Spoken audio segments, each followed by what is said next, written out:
तो चलिए आज जीपीयू की दुनिया में एक गहरी डुबकी लगाते हैं। ये सिर्फ हार्डवेयर की कहानी नहीं है, बल्कि ये एक जबरदस्त मुकाबले की कहानी है। एक ऐसी लड़ाई जिसमें गिने चुने लोग ही आखिर तक टिक पाए हैं। सच कहूं तो पिछले 30 सालों का इतिहास उठाकर देखें तो जीपीयूज का इतिहास ना एक कब्रिस्तान जैसा लगता है। न जाने कितनी कंपनियों ने गेमिंग ग्राफिक्स कार्ड बनाने की कोशिश की और ज्यादातर का अंजाम क्या हुआ? दिवालिया हो गई। किसी बड़ी कंपनी ने उन्हें खरीद लिया या फिर वो बस गुमनामी के अंधेरे में खो गईं। ये एक ऐसी जंग है जहां सिर्फ सबसे मजबूत ही टिक पाता है। तो सवाल यह है कि आखिर ये जीपीयू है क्या भला? इसे ऐसे समझिए कि ये हमारे कंप्यूटर का आर्टिस्ट है। शुरू शुरू में इसका काम बस स्क्रीन पर तस्वीरें बनाना था, लेकिन आज तो ये गेमिंग से लेकर आर्टिफिशियल इंटेलिजेंस तक हर चीज की जान बन गया है। और इस बड़े से कब्रिस्तान में से सिर्फ 3 बड़े खिलाड़ी ही निकलकर सामने आए हैं। एक है बादशाह, जो तख्त पर बैठा है। दूसरा है उसका कट्टर दुश्मन, जो उसे हमेशा चुनौती देता रहता है। और तीसरा है एक नया खिलाड़ी, जो अभी अभी इस अखाड़े में उतरा है। तो मिलिए बादशाह से, एनवीडिया। ये जो नंबर दिख रहे हैं ना, ये उनका मार्केट शेयर है। मतलब बाजार में बिकने वाले हर 10 गेमिंग ग्राफिक्स कार्ड में से 8 के अंदर एनवीडिया की चिप होती है। सही मायनों में ये इस खेल के फाइनल बॉस हैं। लेकिन एक बात है, एनवीडिया हमेशा से बादशाह नहीं था। उनका पहला प्रोडक्ट NV1 इतना बड़ा फ्लॉप था कि कंपनी लगभग बंद होने की कगार पर आ गई थी। लेकिन फिर आया साल 1999 और उन्होंने लॉन्च किया GeForce 256, जिसे उन्होंने दुनिया का पहला जीपीयू कहकर मार्केट किया।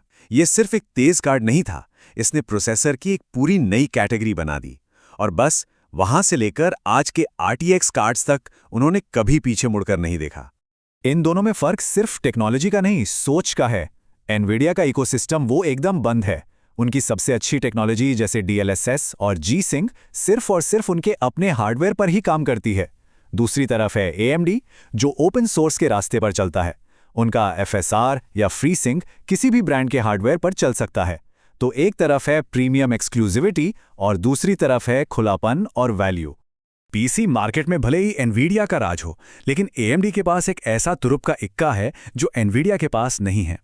आज दुनिया का हर गेमिंग कंसोल, चाहे वो PlayStation 5 हो या Xbox Series X, AMD की टेक्नोलॉजी से ही चलता है। इसका मतलब ये है कि जब गेम डेवलपर्स कंसोल के लिए गेम्स बनाते हैं तो असल में वो AMD के हार्डवेयर के लिए ही ऑप्टिमाइज कर रहे होते हैं। तो AMD की सबसे बड़ी ताकत क्या है? वो है कीमत के हिसाब से जबरदस्त परफॉर्मेंस। अगर किसी को रे ट्रेसिंग या AI जैसी चीज़ों से ज़्यादा फर्क नहीं पड़ता और बस गेमिंग में बढ़िया फ्रेम रेट चाहिए, तो AMD अक्सर एक बेहतर डील साबित होता है। और उनका ओपन सोर्स वाला नज़रिया और लिनक्स यूजर्स के बीच उनकी दीवानगी उन्हें एक बहुत मजबूत दावेदार बनाए रखती है। और अब बात करते हैं इस कहानी के नए खिलाड़ी इंटेल की। 2022 में जब इंटेल ने अपने आर्क जीपीयूज लॉन्च किए तो सच कहूं तो शुरुआत बहुत ही खराब थी। ड्राइवर्स में इतने बग्स थे कि गेम्स क्रैश हो रहे थे। लेकिन इंटेल ने हिम्मत नहीं हारी। 2 साल तक उन्होंने लगातार अपने सॉफ्टवेयर पर काम किया, उसे इतना सुधारा कि आज उनके कार्ड्स बजट और मिड रेंज में एक असली ऑप्शन बन गए हैं। ये वाकई एक शानदार कमबैक स्टोरी है। लेकिन जो आज जिंदा हैं, उनकी कहानी उन लोगों के बिना अधूरी है जो इस जंग में हार गए। तो चलिए जरा उस कब्रिस्तान का एक चक्कर लगाते हैं और उन दिग्गजों को याद करते हैं जिन्होंने गेमिंग की दुनिया को हमेशा के लिए बदल दिया था। अगर किसी ने 90 के दशक के आखिर में गेमिंग की है तो 3DFX नाम किसी भगवान से कम नहीं था। उनके वूडू कार्ड्स ने तो असल में 3D गेमिंग की क्रांति शुरू की थी।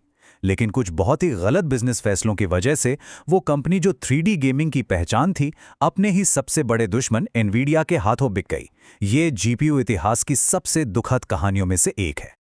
ये मजाकिया नाम गेमर्स ने S3 ग्राफिक्स के वर्ज कार्ड्स को दिया था।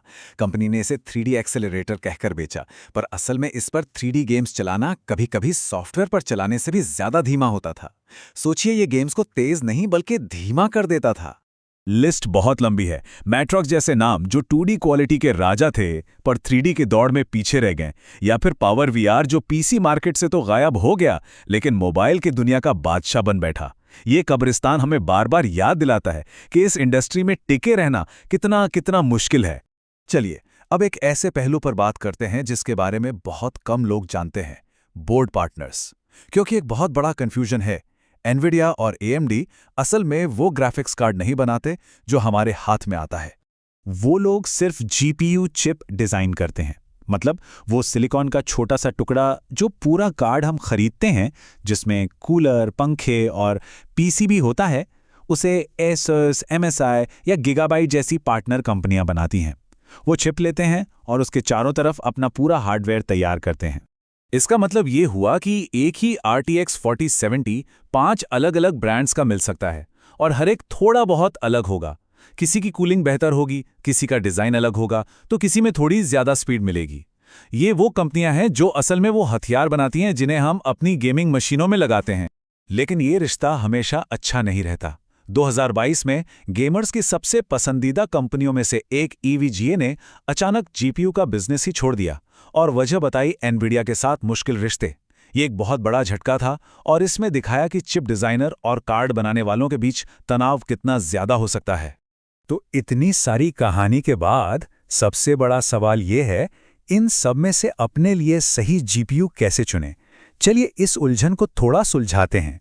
देखिए, अगर किसी को बिना किसी समझौते के best of the best performance चाहिए, टॉप क्लास रे ट्रेसिंग और AI फीचर्स चाहिए, तो एनवीडिया का कोई मुकाबला नहीं।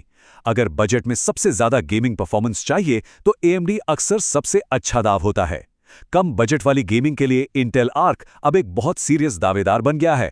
और हां, प्रोफेशनल काम या AI के लिए एनवीडिया का कूड़ा प्लेटफॉर्म अभी भी बेताज बादशाह है। तो आखिर में बात बस इतनी सी है, कौन सा जीपीयू चुनना है ये सिर्फ एक टेक्निकल फैसला नहीं है, ये एक वोट है। हर बार जब कोई एनवीडिया कार्ड खरीदता है तो वो प्रीमियम फीचर्स और कीमत को अपना समर्थन देता है। हर AMD कार्ड की खरीद ये कहती है कि वैल्यू और ओपन सोर्स ज्यादा मायने रखते हैं, और हर इंटेल आर्क कार्ड एक तरह से ये ऐलान करता है कि इस मुकाबले में और भी खिलाड़ी होने चाहिए। तो सवाल ये है कि वोट किसे दिया जा रहा है?